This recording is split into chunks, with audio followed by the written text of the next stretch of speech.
Добрый день! Опять вы в очередной раз в опорном пункте психологического консультирования «Кристалс». И опять с вами госпожа Илма Карчевska, профессиональный психиатр. Labdien! Mēs kārtējo reizi parunāsim par alkoholisma problēmu. Šī būs 4. mūsu mini diskusija. Es esmu Ilma Karčevska, psihoterapeits. Pie alkoholisma slimniekiem vēl ir tāds jēdziens kā līdzatkarība no alkoholisma. Kas tāda līdzatkarība ir? Līdzatkarība skar visus no mums, kas dzīvo ar alkoholisma slimniekiem.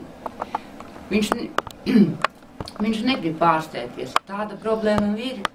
Viņam ir izdevīgi radīt iespēju, ka viņš pārtrauks, bet otram izdevīgi, ka viņš domā, ka šo cilvēku izglābs. Pieņemsim, ka līdzatkarības nav. Viņam ir jāsaprot, ka ir jāatmet alkoholisms. Bet kāpēc? Viņam atkal būs slikti, diskomforts. Viņam jādod iespēju padomāt par šo tēmu. Bet viņš pat domāt negrib. Ko tad darīt? Mēs visi saprotam. Jā, viņš var nelietot, ja negrib.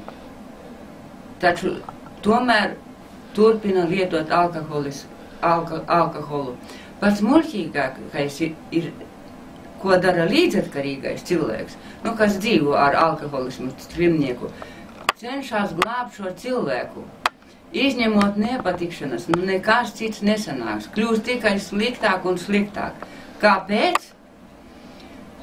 Jebkura mūsu problēma ir arī alkoholisms, ir dzīves skola.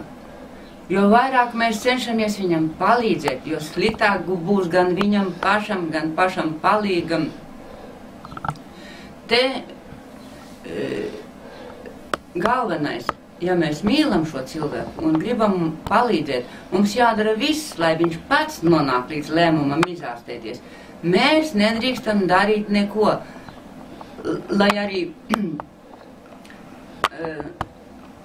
lai ar savām glābšanas metodēm apmaksātu viņa, ar savām glābšanas metodēm apmaksātu viņa nākošās problēmas. Viņam ir jāiznes šīs nelaimes pašam, ko viņš pats ir izdarījis. Ko darīt pēc semināru kursa? Mēs te runājām, ka būtu jānoklausās vismaz 10 semināri. Ļauj iziet cilvēkam savu nelaimi. Palīdziet, glābt. Pārstājiet sist šo cilvēku ar savu žēlumu, lai viņš pats izcieš savu nelaimi, lai viņš izcieš savas ciešanas. Žēlums pret viņu ir sliktas jūtas, tās neko nelīdzēs. Tas ir vislielākais ļaunums, ko mēs izdarām šim cilvēkam. Netraucējiet cilvēkam izjust savu dzīves skolu un beidziet cits viņu ar savu žēlumu. Paldies par uzmanību. Спасибо госпоже Карчевской за очередное мини-собеседование на тему о борьбе с алкоголем. Вы будете видеть Илму Карчевскую на протяжении длительного времени. Она будет читать нам по